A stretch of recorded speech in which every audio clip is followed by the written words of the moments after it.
So hello everyone, welcome back to another new video. तो इस last video में आप लोग इस वाले माँ लक्ष्मी की ड्राइंग आप लोग देखे होंगे।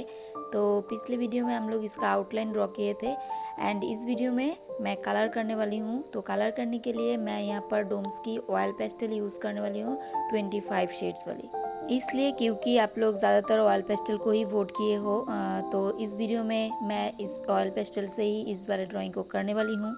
तो जो भी इसका आउटलाइन ट्यूटोरियल वाला वीडियो अभी तक नहीं देखे हो तो देख सकते हो, चैनल पर ऑलरेडी अपलोडेड है।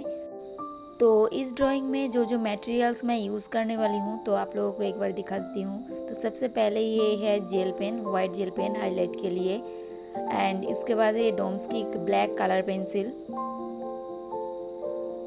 एंड उसके बाद ये है अप्सरा की glass marking white pencil and एक ए कटर। तो इस जगह पे आप लोग ये वाला कटर नहीं है तो आप लोग कोई भी शार्प चीज़ यूज़ कर सकते हो। एंड यहाँ पे कुछ पोस्टर कलर्स है। और एक चीज़, अगर आप लोगों के पास ब्लैक कलर पेंसिल नहीं है तो उस जगह पे आप लोग A6 भी कोई भी ग्राफाइट पेंसिल यूज़ कर सकते हो।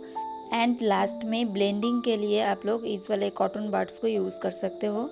तो बस यही कुछ मटेरियल्स मैं इस ड्राइंग में यूज़ करने वाली हूँ एंड साथ में कुछ कलर पेंसिल्स भी यूज़ करने वाली हूँ। तो आप लोग वीडियो को अच्छे से देखो and please do like, share and comment. तो जहाँ पे जो कलर्स मैं यूज़ कर रही हूँ वो साइड में मैं नेम दे दिया हूँ, तो आप लोग देख के आराम से ड्रॉ कर सकते हो। एंड कोई भी अगर क्वेश्चन है तो आप लोग कमेंट में बोल देना। तो चलो देखते रहो।